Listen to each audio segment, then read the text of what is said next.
Welcome to the 2026 summer series of webinars from the Middle East Forum of Falmouth.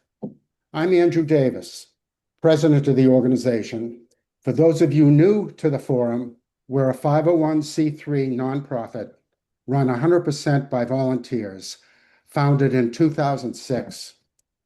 Over the course of each session, we present a series of talks that represent a broad range of perspectives and opinions addressing the complex issues facing the Middle East today.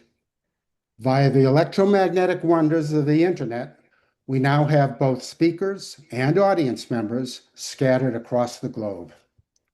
As we all know, the Middle East is in dynamic flux and in many ways has been turned inside out by the war with Iran and the closing of the Strait of Hormuz. While much of the world hopes for an end to the war, Lebanon sits in the crosshairs, with pressure coming from Iran, Israel, and the US as negotiations continue. Our perspective and understanding of Lebanon and this complex situation will be deepened considerably today by Firas Maqsad. As has become brutally obvious to all of us, what happens in the Middle East can affect lives, politics, and economies everywhere.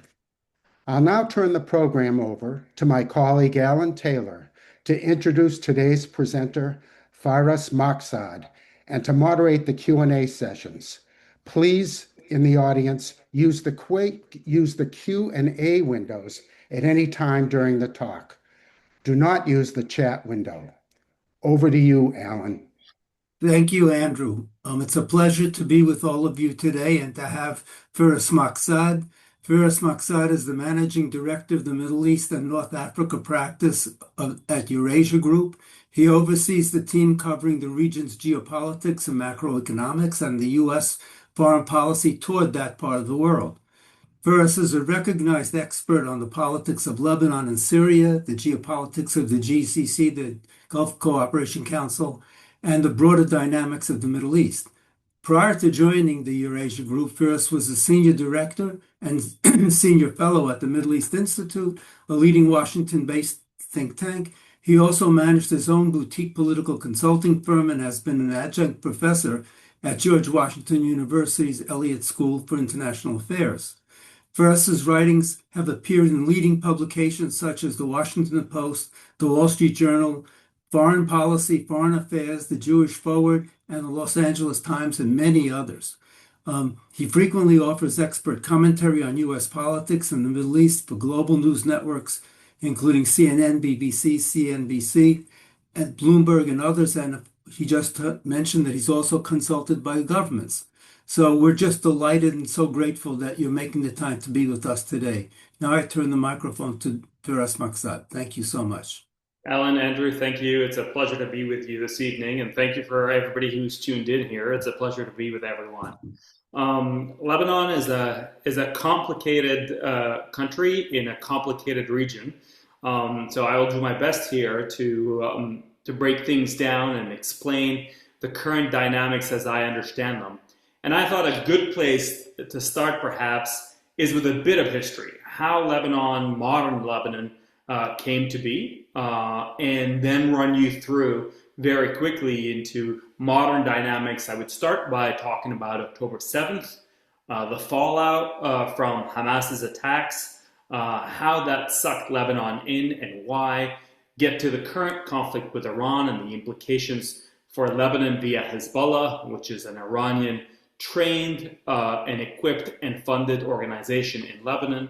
And then more interestingly, and this discussion couldn't have been more timely, talk about the direct Lebanon-Israel negotiations that are taking place, something that hasn't taken place in decades. In fact, it is criminalized under Lebanese law still to even talk to Israelis.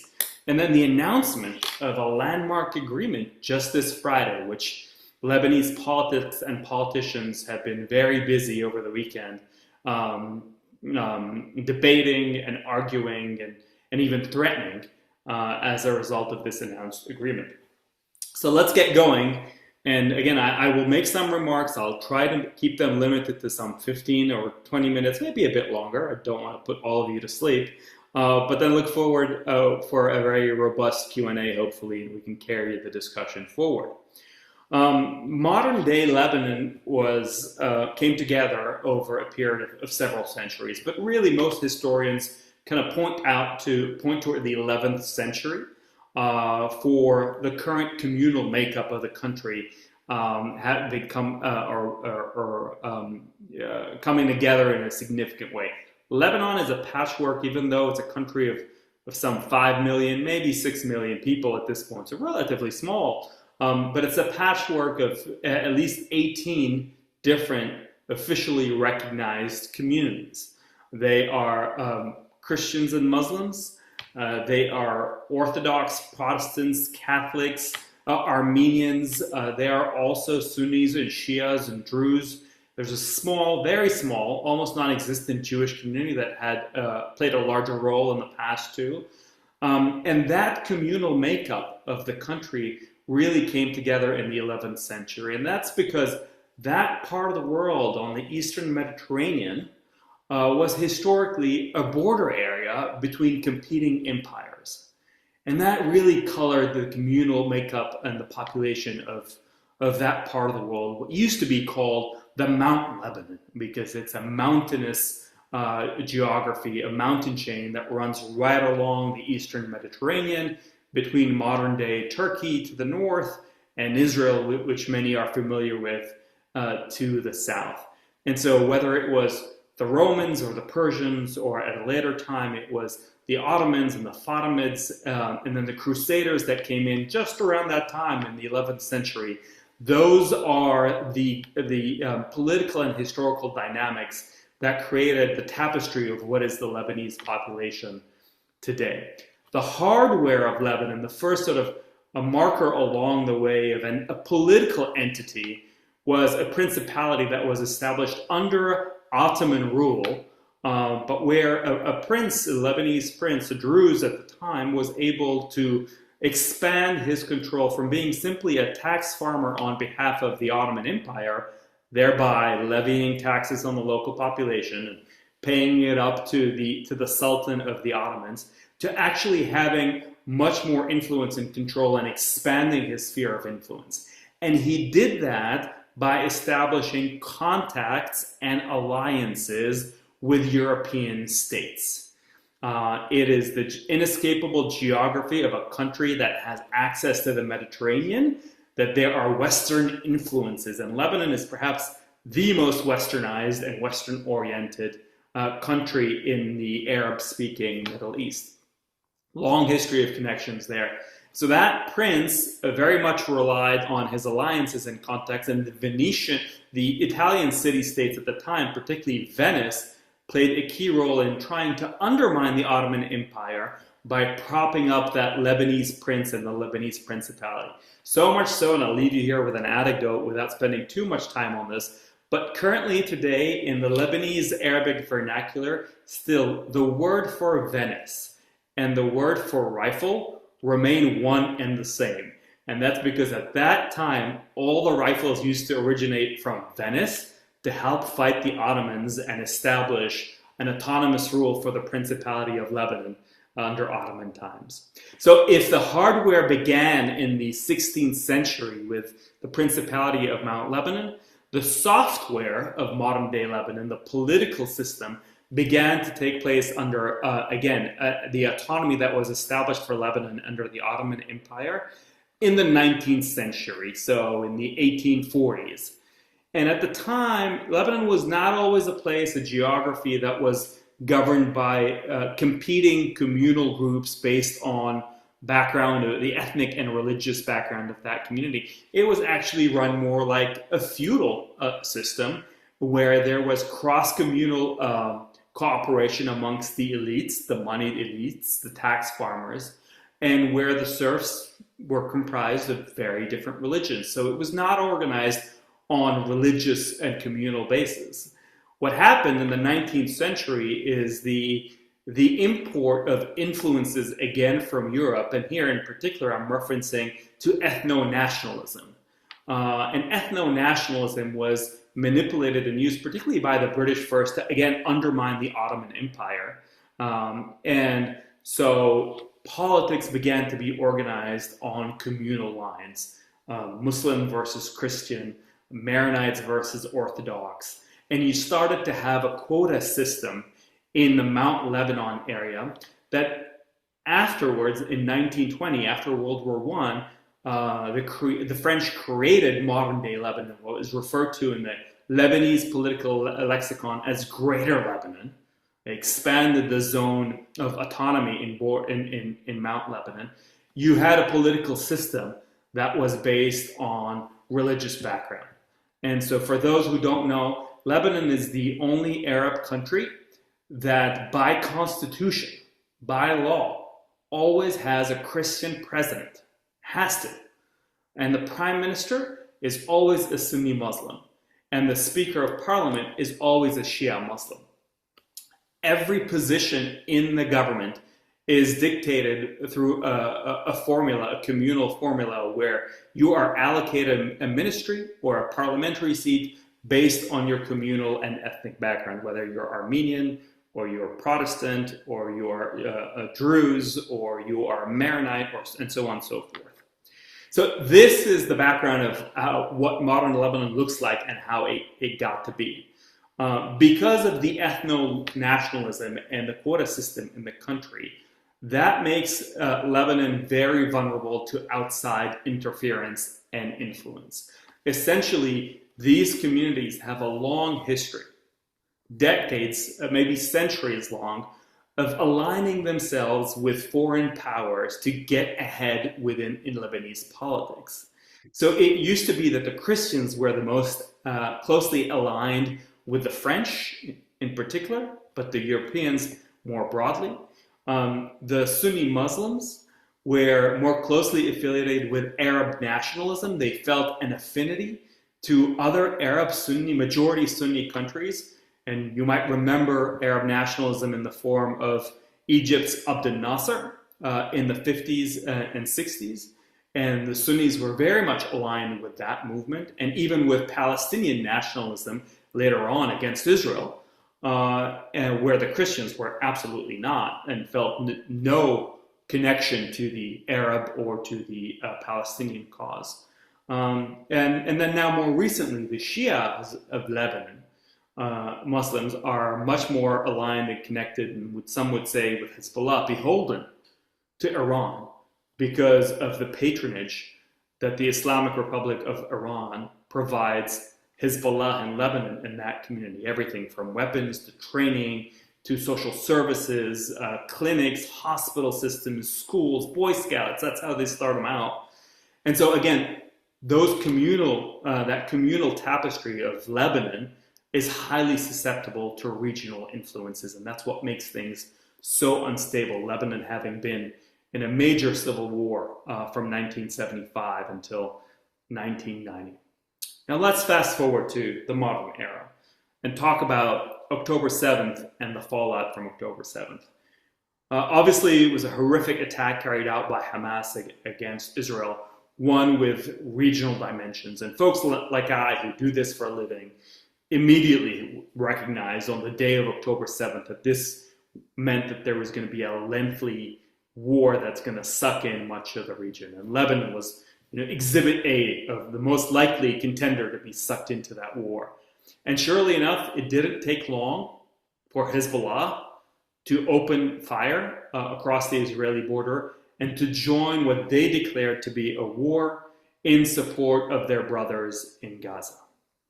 I can tell you that that is not a sentiment that is shared by across the political divides in Lebanon. It certainly isn't shared by the majority of Lebanese. And it is a reflection of the alliances in the region, particularly Hezbollah's alliances with Iran. And so let's talk about these alliances and how they impact Lebanon. There are at least 3 alliances in the modern Middle East today as a result of the aftermath of October 7th, but also the current and ongoing, although we have a shaky ceasefire, and we'll get to that with Iran, but also the US-Israel war with Iran. I would argue to you that post-October 7th, Israel has not only been successful in restoring lost deterrence as a result of those surprise attacks, but it is now in the process of projecting power throughout the region at the expense of what used to be the Iran-backed Axis. And that would include the Islamic Republic of Iran, what used to be the Assad regime in Syria, Hezbollah in Lebanon, the Houthis in Yemen, Hamas in Gaza, and the Shia militias in Iraq. And so it's a significant constellation of forces throughout the region that the Iranians had assembled over a course of some 40 years in the region to draw a circle of fire around Israel, defend themselves, and create a frontline defense should the Israelis decide to attack them. Post-October 7th, and don't take my word for it, listen to the Israeli Prime Minister, he will tell you that Israel has been fighting on 7 fronts. And I'm not going to name, I think I already named most of them for you, and doing so successfully. That meant that the Iranian axis has been weakened significantly, including Hezbollah in Lebanon, and certainly the overthrow of the Assad regime and its replacement by a government now that is antithetical to Iran and Hezbollah's interest, severs the umbilical cord, Iran's ability to project power into the Mediterranean and onto Israel's northern border. And so the Iranian axis, despite the ongoing war and Iran's perceived, I would argue, short-term resilience, has been dealt a significant blow. For many countries in the region, the Arab countries in particular, but also heavyweights like Turkey, not an Arab country. I would put Saudi Arabia in that country, in that bucket. I would put the Egyptians too. Well, they have no love lost for the Iranians that are happy to see them being cut down to size. They are increasingly concerned about the prospects of an Israel that has been emboldened in the post-October 7th era, and where they see no political will in Washington to try and check Israeli influence. The high watermark of that concern about unchecked Israeli power as the Iranian axis weakens was in September of last year, the Israeli attack against Hamas officials, negotiators in Doha, Qatar. It was the first ever Israeli attack against a GCC country, an Arab country in the Arab Gulf. These countries have never fought a war against Israel in the past. That sent alarm bells throughout the region. Even countries who don't like Iran realize that they have to worry about what an Israeli superpower in the region might mean for their interest. The Saudis very quickly, within 10 days, rushed to sign a mutual defense pact with the Pakistanis, the nuclear powers that are technically outside the immediate realm of the Middle East, but nonetheless who the Saudis have funded and can rely on. They have drawn that much closer to the Turks, competitors of Israel in the region, particularly in the Levant over Syria. And so we see a closing of ranks, and I mentioned Egypt, Qatar, amongst countries who don't love the Iranians, but are also fearful of what an empowered Israel might mean. And that's one block. In an article, in an essay I wrote for Foreign Policy magazine recently, I called them the Islamic Coalition because they're essentially the Islamic heavyweights of the region, Turkey, Saudi Arabia, Egypt, and then Pakistan. But you have a counter coalition. So if you have this coalition of countries that's looking to balance and check Israeli power, you actually have a coalition that is wanting to benefit and ride the coattails of Israeli power. And the UAE, the United Arab Emirates, is on top of that list, being a signatory to the Abrahamic Accords under the first Trump term, essentially having normalized their relationship with Israel, very much wanting to deepen it in terms of military and tech cooperation. It's also, and this might come as sort of, might not come naturally to many to see this, but it also includes Greece and the Eastern Mediterranean, because Greece has a historic rivalry with Turkey, and Turkey is on the other side of this divide. So a joint Greek-Israeli posture against the Turks, to push back against Turkish. And that means offshore gas and pipelines into Europe. It means security drills in the Mediterranean. And then further afield, in a joint anti-Pakistan posture, you have India. So India, the UAE, Israel, and Greece, an axis that runs from the Eastern Mediterranean to the Indian subcontinent, facing off against Turkey, Saudi Arabia, Pakistan, and then a joint anti-India, again, running from the Eastern Med into the Indian subcontinent. And then the remnants, the third block is the remnants of the Iranian axis, i.e. Hezbollah in Lebanon and others. So why am I telling you and walking you through the new regional landscape in the Middle East that is still underappreciated, even here in Washington, D.C.? Because all of this plays out on the tapestry and fabric of a delicate Lebanese political scene as the different communities in Lebanon jockey for power and influence against each other. Lebanon today, because of the weakening of the Iranian axis, in 2025, after a war with Israel that left Hezbollah shattered, which killed Hezbollah's iconic and highly charismatic leader, Hassan Nasrallah, Lebanon was able to elect its most pro-Western president in a generation and appoint a prime minister, a technocrat who used to actually be my professor in undergrad, who is also Western-leaning. And so Lebanon has a moment today as a result of the weakening of the Iranian axis where it is leaning towards the West and potentially even Israel more than any time in its modern history. But it's a very delicate process because the Lebanese state, the tools of power to exercise state sovereignty remain fragile and weak. Given the political makeup of the country, given the history of a civil war, given the competing regional powers that have influence from within the system, the Lebanese military cannot fully carry out the wishes of the executive in the state. And Hezbollah, historically, has been much more capable, much more powerful than the Lebanese state and the Lebanese military. But that equation is being revisited. It's changing.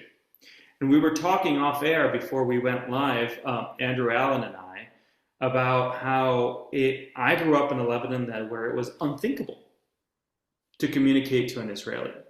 You'd be court-martialed for it. It was a Lebanon that was dominated by Iran and the Assad regime in Syria.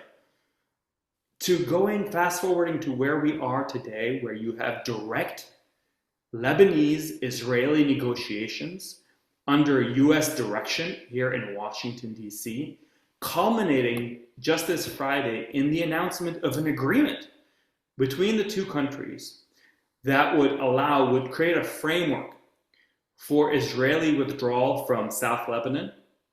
But this is the Lebanese government that signed on to this, but conditional and premised on the dismantlement of Hezbollah.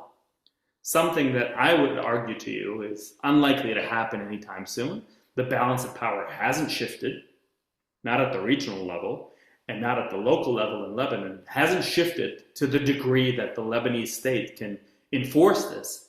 But it's very telling because the Lebanese government, the legitimately elected and appointed Lebanese government, and Israel have now come to realize that they have a joint interest in dismantling Iran's capabilities in Lebanon. And that is something that hasn't happened. So my clients, most of the people that consult with me, certainly since the announcement of this landmark agreement on Friday, are interested in what happens next.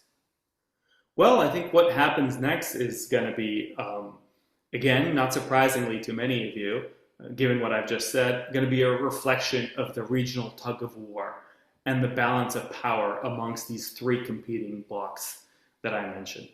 It's no surprise that in the past 48 hours since this landmark agreement was announced, the UAE was the first Arab country, and so far the only Arab country that I'm aware of, that very quickly welcomed the accord. The UAE president put in a phone call to the Lebanese president congratulating him and supporting him on the decision. The Saudis, the Egyptians, certainly the Turks, these regional heavyweights have not said anything thus far. It's a tight balance to strike because they are no fans of Hezbollah, they are no fans of the Iranians, but at the same time, they don't necessarily feel like they want to empower the current government in Israel and support it, even if indirectly, by disarming Hezbollah and therefore ridding it of a challenge and a thorn in its sides that can somewhat check its influence in the region. So they've been quiet, and in the following week, we're going to be very much looking to see whether they're going to issue a public position in support of this agreement or not.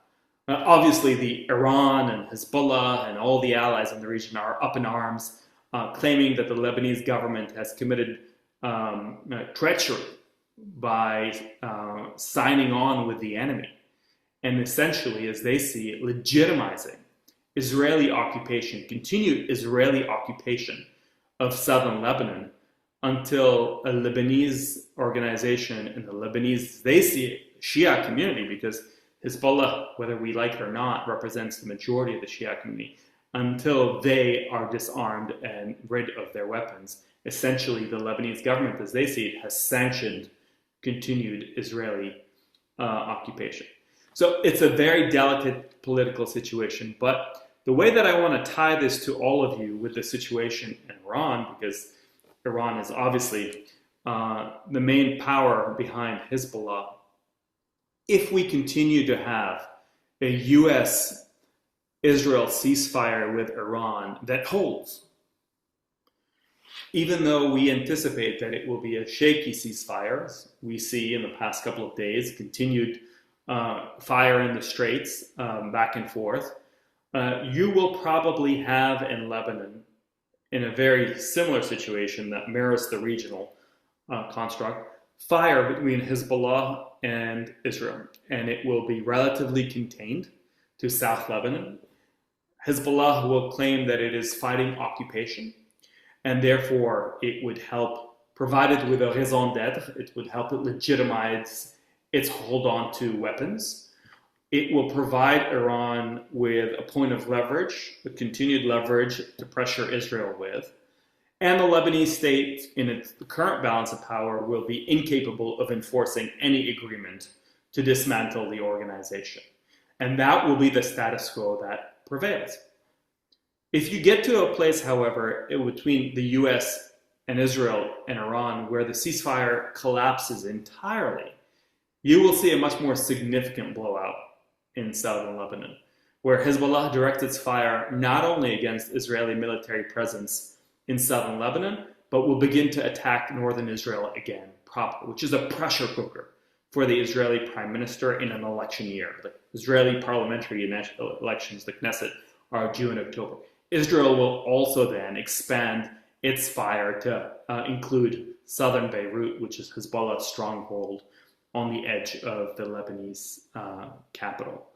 In the unlikely situation that you do have a resolution, a full understanding between the Americans and the Iranians, then you can get to a situation in Lebanon where there is an agreement, there is an Israeli withdrawal, and then there's a regional understanding that allows the disarmament of, or at least the containment of Hezbollah's weapons in the country. So this is, again, all to underscore, and I'll wrap here and we can get into some Q&A, how intertwined Lebanon's fate is, and hence the title of today's conversation, to the tug of war and the rivalry at the regional level that is still playing out between Iran and Israel, but also increasingly an Arab and Turkish bloc that is not a fan of both and is looking to balance and play a role in between.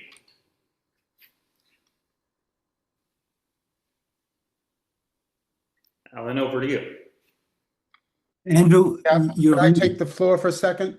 And just say, I really love the way you laid out these uh, alliances, Turkey over here and the UAE over here, and it helps really put together so much of the picture. Um, I wanted to just, first of all, ask the audience, remind the audience that if you have questions for Faris, uh, we would like you to use the Q&A section on your screen and not the chat section. Um, and I'll use my privileges as one of the participants in the management of this seminar to ask a question about this agreement that took place only Friday. Presumably, it's more than 1.5 pages long, but we don't know Actually, any. also happens to be 14 points. I don't know if Ah, it's coincidental or not. yeah. Is that a magic Arabic number? I don't know. But if it was the Israelis, it would be 18 points, as you may be aware. Yes. Uh, the question I had, you mentioned that one of the points in that agreement was disarmament of Hezbollah, which you said is unlikely. My question is there also a constraint, if you will, about a two-state solution or a Palestinian solution that would be, a constraint on Israel as opposed to the constraint on Lebanon or Iran to disarm Hezbollah? Is there a comparable one that you're aware of? Yeah, Andrew, no, there is not. And in fact, the driving principle behind this understanding is to untie Lebanon, or at least attempt to untie Lebanon from all the other regional wars and conflicts that are taking place. And so, what the Iranians did in the US Iran MOU that got us to the current ceasefire, the number one condition that the Iranians insisted, and it is point one in the 14 points, is a ceasefire in Lebanon to safeguard whatever is left of their 40-year investment in that country, which is Hezbollah. For 40 years, tens, if not hundreds of billions of dollars worth of Iranian money pouring into that country, training young men, ideology, social services, so that Hezbollah became the most capable non-state actor in the entire world. And the Iranians have a deep interest in safeguarding Hezbollah's military capabilities, whatever is left of them, in Lebanon, and not allowing, certainly not Israel or the Lebanese state, to finish that off. So their number one condition was to tie Lebanon to the Iranian-American MOU. That enraged the Israelis. It also enraged the independent Lebanese government that is trying to determine its own fate and the fate of its country, and not have Iran take the credit for any ceasefire and thereby safeguard its proxy in Lebanon, Hezbollah. That is why, since that MOU, the Israelis and the legitimate government of Lebanon found common interest in trying to push back against Iran. And so, to answer your question in a more focused way, I tell you that no, the entire premise of the understanding is to try and tug Lebanon away and untie it from those regional conflicts, whether it be the fate of the Palestinians in Gaza or the ambitions of the Iranians and the Islamic Republic. It is purely a Lebanon-Israel focused agreement. Very interesting. Very interesting. Back to you, Alan. Thank you. I want to echo Andrew's summary of your talk. I thought it was fantastic in terms of contextualizing both the Lebanese current situation and the conundrums that we face in Lebanon and that the Lebanese face. I would like to pursue one of your points. And that is, we talked about these different alliances, as we'll call it, between the Saudi Arabian versus the UAE and the groups that they're aligned with. How do those alignments affect, and you also mentioned the possibility or the probability that Lebanon would actually be too weak, the Lebanese government too weak to actually actualize many aspects of the agreement. So how do those alignments affect the ability to pursue any kind of relationship with the Palestinians? And was my question clear? A relationship between the Palestinians and To solve a Palestinian question, to look forward to a solution to the Palestine issue, to those alignments, the UAE and its associates versus the Saudi and its allies, having that schism, and how does all that play out okay. with regard to the Palestinian So let's so let's potential solution to the Palestinian question? And if I might just precede that, sure. it's not clear what does Iran get out of having such a strong Hezbollah and Hamas? What does Iran get from it? Yeah. Okay. I'll start with the latter question and then get to the fate of the Palestinians. What does Iran get from supporting groups like Hamas and Hezbollah and others? Listen, for the Iranians, it is best summarized in what is referred to as the forward defense strategy. Iran is militarily less capable and certainly less technologically advanced compared to Israel.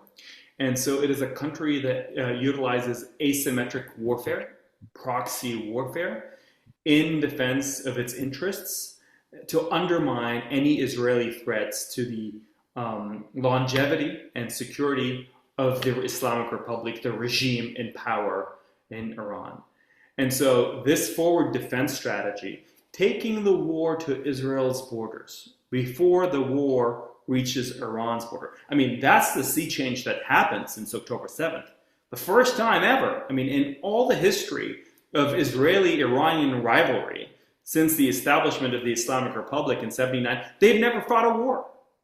Never a direct war. And that's always been the Iranian preference because they have Israel busy fighting Hamas and Hezbollah and later the Houthis and supporting the different regional countries that want to fight the Israelis. The Iranians don't want to have a direct war with Israel. We crossed that threshold after October 7th, and I think Iran is that much weaker for it. But Israel was only able to cross that threshold after it demolished Hamas in Gaza and significantly undermined Hezbollah with the Patriot operation, the walkie-talkie, the assassination of Nasrallah. Only after it went after one tentacle after the other did it go for the mothership in Iran. And that sort of is the underlying rationale of why Iran had been supporting all these organizations and proxies. Now, the Palestinian issue, and what do these regional alliances mean for the cause of the Palestinian people? Well, it depends who you ask.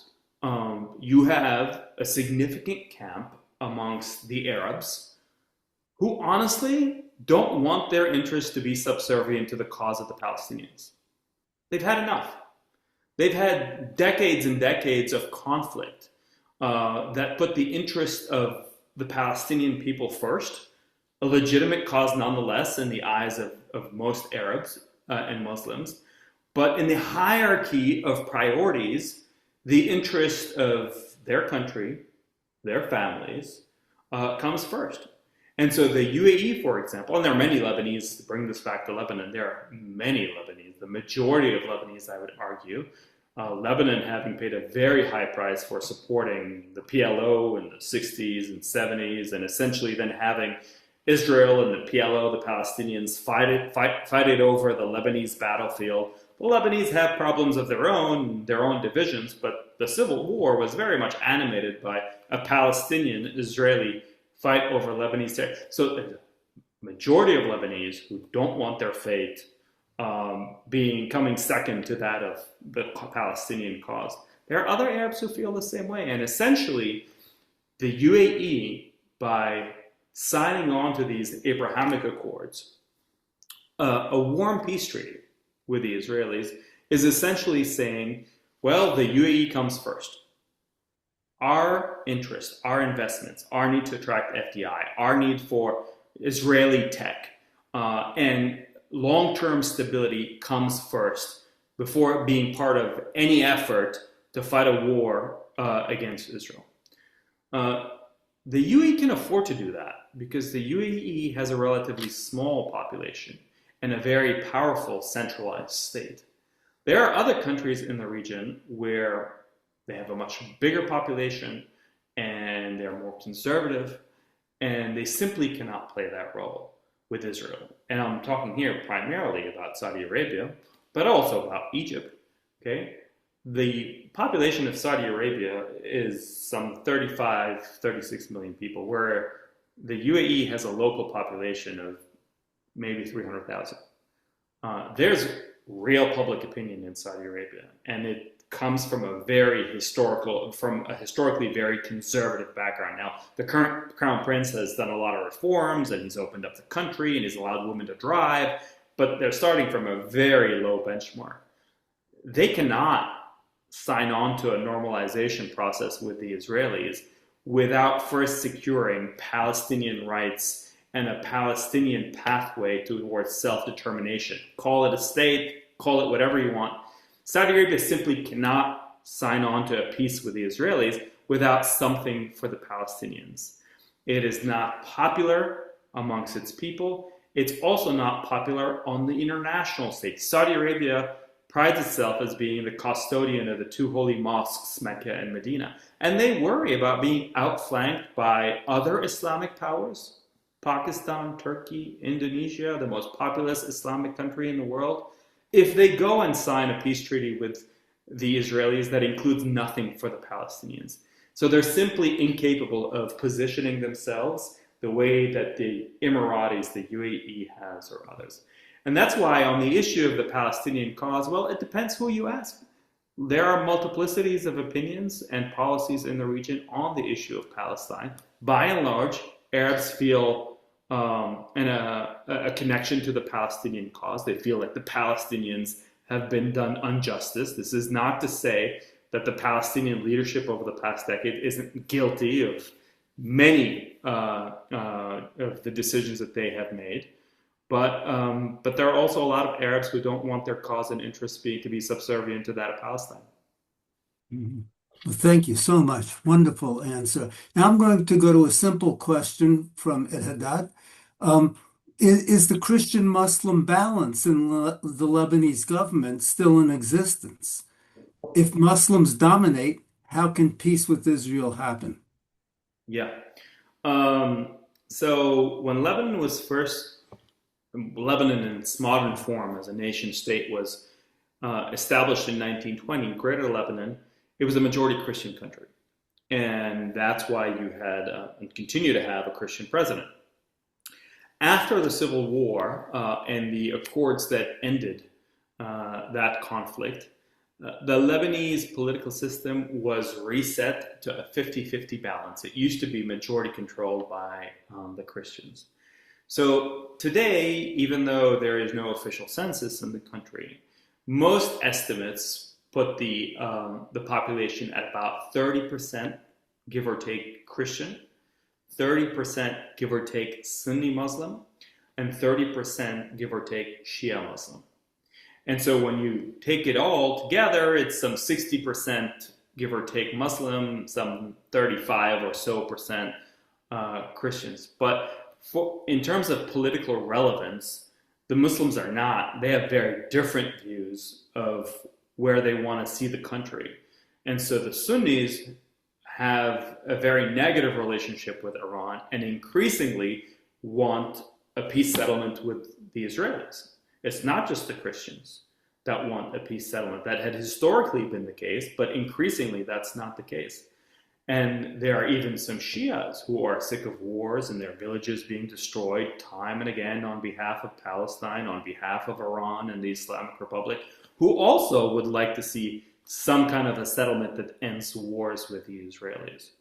And so for that reason, there's a plurality or perhaps a majority of Lebanese who would like to see a settlement with Israel, who are supportive of the current government, and they are not necessarily all Christian. Hmm, fascinating. Um, let's see. So Andrea Rue says, where does this leave the Palestinians if Iranian support is no longer available? And are you anticipating that Iran will actually stop its support? I don't at all anticipate that the Islamic Republic of Iran will change its ways or adopt a different strategy. I think it is ideologically prone, and it is also pragmatic. I should say it promotes its both ideology and interest by supporting these groups. That's why it's doubling down on Hezbollah and made it absolutely precondition number one in the MOU, the ceasefire with the US, that there'd be a ceasefire that safeguards Hezbollah in Lebanon. And it will very much try, if it can, to resuscitate Hamas in Gaza and get weapons and financial support to it. Whether they'll be capable of doing so, that's a whole different story. Hamas has been dealt a very significant blow and is much more geographically isolated in Gaza than Hezbollah is in Lebanon. But I do think that the Iranian regime will probably very much attempt to. Thank you. Um, See, in your foreign affairs article, you mentioned the possibility of a non-aggression pact between Saudi Arabia and Iran. That's, I think, your most recent article, if I'm not mistaken, in Foreign Affairs. Correct. How would that affect the possibilities to defang Hezbollah and Hamas, and and also again affecting the potentials of peace between Israel and Lebanon? Well, that is an excellent question, and that's precisely why I circle back to what has been so far. And again, this framework agreement between the Lebanese government and Israel was only announced on Friday. Why it's interesting that there has been no Saudi statement, official statement, either welcoming or denouncing or saying anything about this framework agreement, where the UAE, for example, was very quick to welcome and support. That this block of countries that I described, that I call the Islamic coalition versus the Abrahamic coalition, the Sunni Muslim regional heavyweights, Saudi, Pakistan, Turkey, Egypt, they are all American partners and allies, by the way, but they're very concerned about erratic policy making in Washington, a lack of trustworthiness when it comes to defending allies and partners in the region, and culminating in the undecisive, to be kind, the undecisive outcome of this war with Iran. And so they're looking at this MOU that the administration signed with the Iranians, and they think that the Iranians came out on top, and that American power is nowhere near as reliable as they had thought it would be, and question whether America will be there to defend them in future conflicts with Iran. And that's why these countries are now pursuing détente with the Iranians, some understanding where Iranian drones and missiles will no longer be striking at their cities and oil facilities. If America can't defend us, then we surely need to get to an agreement with the Iranians, including financial arrangements, because these are rich countries and the Iranians are very interested in extorting them. Financial arrangements as a means of keeping the Iranians at bay. It's not the situation that they want to find themselves in. They are very dismayed at the new emerging reality, and they will have to invest heavily in their deterrence, in their military equipment and defense capabilities in the coming years, so that the Iranians don't extort them endlessly at a time when America is increasingly unreliable. What they're doing in the process, though, Alan, is they're diversifying away from the United States. And so I think the big winners in the post-Iran war Middle East are going to be countries like the UK, France, the Ukrainians now coming in with anti-drone technology that they have weaponized against the Russians so that the Arabs can use them against the Iranians. South Korea, Turkey, Pakistan, India, all these global middle powers that now can make military equipment, commercial ties, and infrastructure available to these Arab countries who are looking to diversify from a U.S. administration that they view as increasingly unreliable. Fantastic. It's such a complex situation. There are multiple additional questions, and I'm trying to put them together in groups of topics. I'm having a bit of trouble doing that. Alan, could I interrupt then and Yes. pop a question? I don't have the list in front of me, but Ferris, Hello, everyone. you My name is Kara Basotsupash, and I'm doing a postdoc at Mass General Sorry, Hospital something and Harvard happened. Medical School. There's an open mic I'm somewhere. studying for Sorry. Yeah, you mentioned the astonishing attack by Israel on Hamas when the people under attack were actually in Doha, one of our allies and not an economic ally, but also a site for our military as well. How has that played out? You mentioned, this team, if you will, with India and the UAE, and another team with Turkey and Pakistan. Where does Qatar fit in that picture? Yeah, Qatar is very much in the group of countries that is skeptical of Israeli power and Israeli intentions. It should be said that Qatar is also ideologically more aligned and supportive of the Muslim Brotherhood movement, Yeah. which has ideological affinities and relations with Hamas. Mm-hmm. And so it is therefore also many in the leadership in Qatar are ideologically closer to Hamas's thinking and politics than other countries in the region. But that said, they are an American ally and they have tried to use their financial influence, they have deep pockets there, and their relationship with Hamas and other Islamic movements around the world to mediate between those groups and the United States and the West. And that's how they've played an outsized role given their relatively small geographic size in the region. It's in that sense, there's no Israeli love lost for Qatar, given those relationships and that ideological affinity. But it is a long-standing partner, including security partner of the United States. The largest American military facility in the region is in Doha, Qatar, the Al Udeid Air Force Base. And it is fully paid for by the Qataris.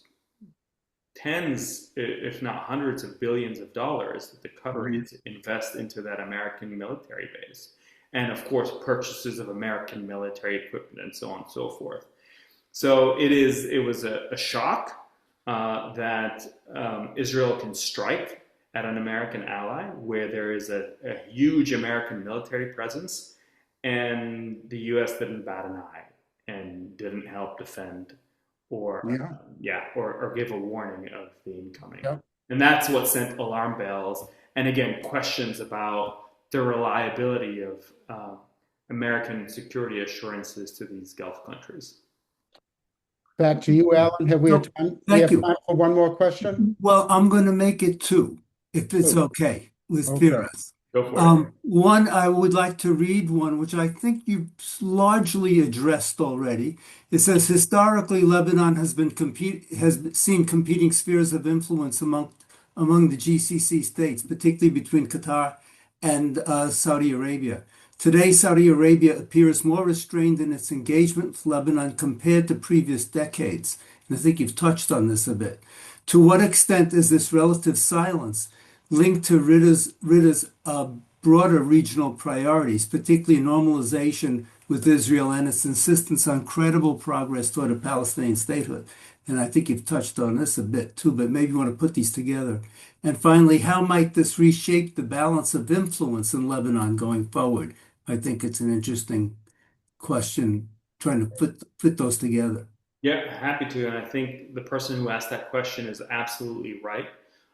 Saudi has historically played a very significant role in Lebanon, not only through its standing in the broader Sunni Muslim world, and there's a major Sunni Muslim population in Lebanon, but also because of its financial means and access to oil money. And it has supported Lebanon and Lebanese politicians financially for decades. That changed significantly with MBS, the current crown prince, coming to power, and first as a deputy crown prince and then as crown prince, but really wielding power for now almost a decade. He has a vision of where he wants to take Saudi Arabia that is a significant break from anything that came before it. When I listen to him talk and give interviews, lengthy interviews, hour long in Arabic, he is unlike the leaders of the past. I mean, the Arab leaders that I grew up listening to would spend all of their time talking about Arab causes, Palestine, pan-Arab nationalism, and projecting power and the geopolitics of the region and its conflicts. This is a relatively, well, still very young man, younger than I am, that talks of economic investments, FDIs, KPIs, diversification, wanting to grow the pie for his people. Now, he's authoritarian, and he doesn't shy away from wielding power when he needs to. But he sees Saudi Arabia through an economic vision called Vision 2030 that prioritizes the Saudi economy rather than spending Saudi money abroad in projects that they see having yielded very little return for Saudi national interests. So why do I want to bankroll yet another corrupt Lebanese politician or yet another corrupt Palestinian organization? Those are not my immediate causes. Those are the causes of the Lebanese and the Palestinians. And so the Saudis, the questioner is absolutely right, have been spending much less time and treasure on Lebanon compared to the past. And that's to the detriment of Lebanon, because they have lost much of financial and political backing from Saudi Arabia. No, thank you. And my final question, to be provocative at the last moment here, do you think there's any concessions that Israel could make or might make and that might be able to make to beget a peace with Lebanon? Yeah. Or is Lebanon just too weak to do it anyway? It is, Alan, it is a long process. I mentioned at some point during this talk that this is the most pro-Western president in at least a generation, and that this is the most capable technocratic government in my lifetime, not only because the prime minister was my professor at the American University of Beirut, a true incorruptible man with a professional technocratic government that are showing determination despite the threat that Hezbollah poses to them, to their lives. I mean, this is an organization that has assassinated prime ministers and politicians and journalists in the past. And yet you have a government in Lebanon that is willing to take the risk and do what was previously unthinkable by sitting across the table with the Israelis and agreeing to dismantle Hezbollah as a precondition to Israeli withdrawal. My message would be is that there has to be an Israeli withdrawal. They are emphasizing and need to keep emphasizing that they have no designs on Lebanese territory. I cannot tell you how skeptical Arab audiences are about Israeli intentions. They see an Israel that now is reoccupying Gaza, 50%, potentially some 70%, that after the overthrow of the Assad regime in Syria has seized large territories extending beyond just the Golan Heights, now potentially essentially on the outskirts of Damascus, some 25 kilometers away from the capital of Syria. and they look at their presence in or occupation in Lebanon too, and they construct an argument that the most right-wing government is in power in Israel. They look at Ben Gvir and statements coming from the Israeli far right and say, this is an expansionist power that will never give up occupation unless it is fought through force and military might. And therefore, we cannot disarm Hezbollah. Hezbollah has a rationale to continue as long as there's occupation. There's no way to square that circle except invest in the longer term strength and capability of the Lebanese state, the Lebanese military, and prove and show the willingness of withdrawal if, in fact, the security of Israel is provided for by a state in Lebanon that can control its borders and make sure that there are no attacks from within its territory against Israel. It's a long-term process. And it also obviously does not, just as I have emphasized, involve just the Lebanese and the Israelis. It also has to do with what happens with Iran further afield, if they emerge victorious from this war, if they are weakened, if this regime in Tehran stays in power in 3 to 5 years from now, or in fact is replaced by something else. So Lebanon's fate and its relationship with Israel is tied to just more than Lebanon and Israel.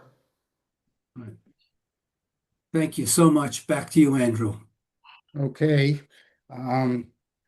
Let me say, Faris, that was a really, really interesting talk, very educational. And I think anybody, myself included, who listened to this learned an awful lot, not only about Lebanon, but also the Middle East. Carlos, can you show the one slide? Thank you.